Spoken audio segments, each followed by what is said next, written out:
Thank you, Harsha.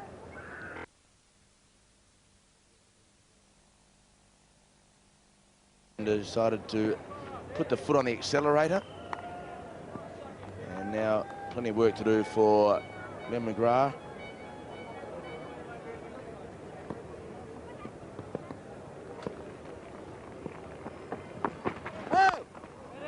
No ball to start proceedings, and Jeffrey, a real chance for these two young Indian batsmen to spend 4 or 5 hours at the crease if they're good enough and really get India in a position to kick Australia out of the game. I think what they've done well this morning is to occupy the crease. Ganguly had a big rush of blood and should have been stumped. We've all seen that opportunity go begging. But since then, he's settled down. I'm sure Nayan Mongia had a little chat to him and said there was no need for it. What they are doing is occupying the crease, making the Australians stay out there a long time. But I think from Australia's point of view, they've done quite well. They realise they haven't got the match winner, Shane Warne, with them. So what they are trying to do is deny the Indian batsmen runs, put them under pressure and hope that they'll make a mistake or two. This is not a pitch for seam bowling. And when Shane Warne's not playing and Tim May retired, their strength is their seam bowling. But it's not a good pitch to be bowling seamers on. All you can really do is pressure the batsman. You can't really bowl too many wicket-taking deliveries.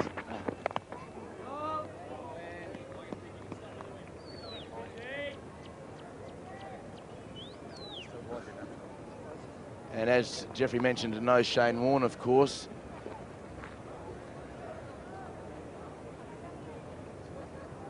Mark Waugh coming off a first-class career best last week of 6 wickets. Hasn't been used, and 37 overs have been bowled by the Australians, so that's a little bit unusual that Mark Waugh hasn't been used.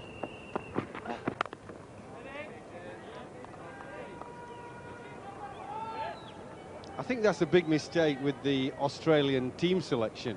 I suppose the selectors at home expected to play this one test match on a very flat pitch, probably with a bit of bounce and a good batting surface. It's turned out to be a spinner's pitch.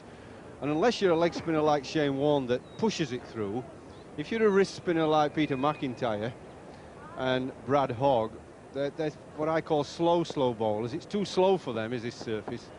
No! They'd be better off with a good finger spinner with Australia to push it through. Another no ball. McGrath trying to test Ganguly's nerve with a few short balls, and he's a bit cross with himself. No good bowling short balls if they're going to be no balled by the umpire. But coming back to that point, I think if they'd have known it was going to be a slow turning pitch like this, the Australian selectors would have picked somebody from your Australian shield who was a good finger spinner, somebody to push the ball through a little bit quicker.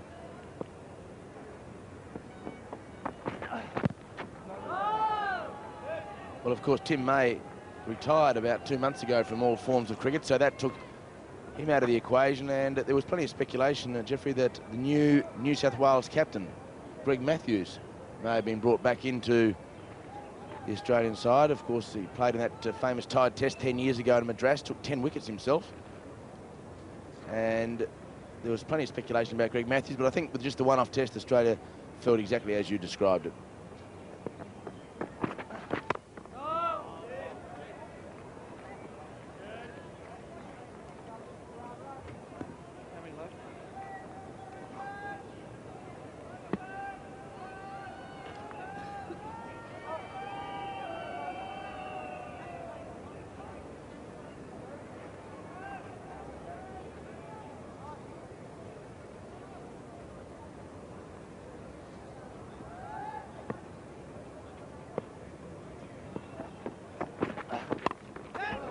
Well, that's what they're trying to do, clamp him up with a short delivery by bowling around the wicket. So that last delivery was pretty good. But India 91 for 1.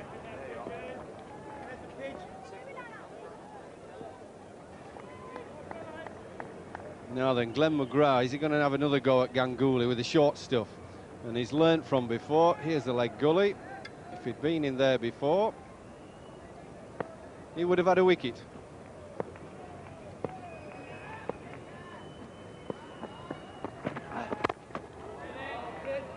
Nice thinking, eh? Ganguly had had a bouncer before, probably back of his mind he's thinking another bouncer. And McGrath, very smart, bowls him a Yorker. 92 for 1. But look at that, great Yorker, terrific Yorker. Trying to outthink the batsman who might be half getting ready for another short ball. Good thinking, didn't get anything for it, but that's a bowler who's really got his mind on the job.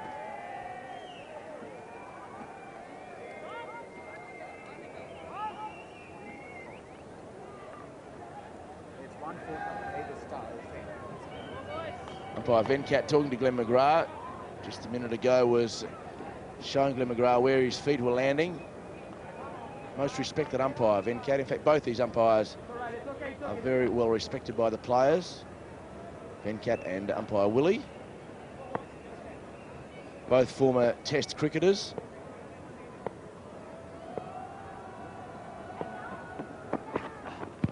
And that's what he's trying to do. So very good bowling. And flush onto the chest or into the ribs. Well, I think that will have hurt a little bit. That's hit him in the right breast. And that will have hurt. A really good ball was this. Angled well. There's no point in bowling short balls if they're not directed at the batsman. The accuracy has got to be good. It's no good just banging it in and hoping it looks good. You've really got to be accurate, and that's a super delivery. Right into the ribs. That will have hurt, I'm telling you. What I do think is, though, that Glenn McGrath should bring one of his men out of the covers. He doesn't need 3 men in the covers if he's going to pepper Ganguly into the ribs area. I mentioned he got a leg gully. He ought to have a man at bat and pad as well. Take one of the offside men out, because he's obviously, for the moment, finding a chink in Ganguly's armoury. He's made him play it very unpleasantly. He didn't play it very well at all. Sometimes you get hit, you play the ball right, and it just misses the bat or the gloves. Sometimes you let it hit you. But here, he's in a right angle, isn't he? And where that ball bounced, I think he ought to take a man out of the offside. And I think, see, if he'd have gloved this or got a little edge, then it would have gone straight to the bat and pad man. Here it's hit him straight in the chest, and it's bouncing on a bit, right where bat and pad will be, if you see. Right there, there it is. It just pitched about here, didn't it? And I reckon that's where a bat and pad man should be. Bring one in from the offside. He didn't hit that, but you get a glove onto those when you're trying to fend the ball off. It goes straight up in the air to short leg. 2 other reasons, of course, for having the men there.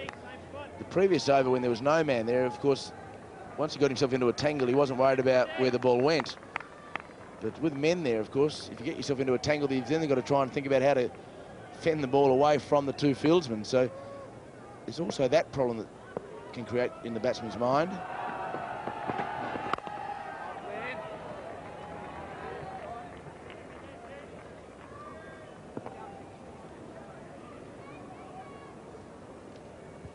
You see, there are 3 men on the offside field here. There's 3 of them. And I reckon one of these could come out. You don't need both of those 2. You need one of those, and he should go in at bat and pad on the onside, because he's obviously going to give Ganguly a going over. Maybe not every ball, but he's certainly going to get peppered a few.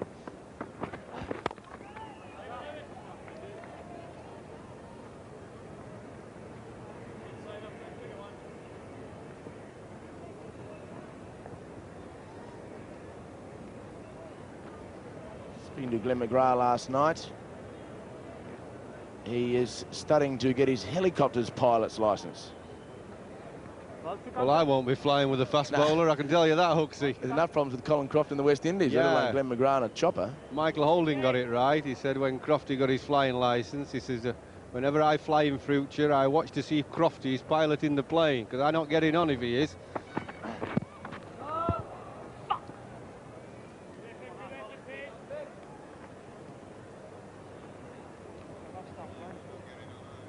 So I was a bit worried about Glenn McGrath last night when he started talking about the ejector seat in the helicopter. You'd have to get that one spot on between the rotor blades. Good country boy, Glenn McGrath. And certainly has bowled very well for Australia, particularly since the first test in Barbados against the West Indies last February. Very aggressive, young, fast bowler. And Venkat will speak to him again, because one of the problems going around the wicket is that he just can't straighten himself up to get off the pitch. Is that one okay? So I'm not sure whether there's been an official warning yet. If there's any problem, I'll let you know. No, I don't think there has been, David. I haven't seen Venkat. If he gives an official warning, he's got to tell the square leg umpire.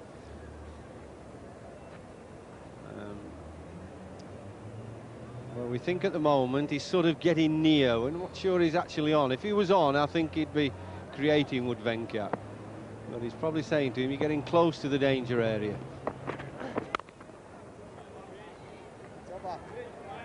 Made an over for Glenn McGrath, 94 for 1.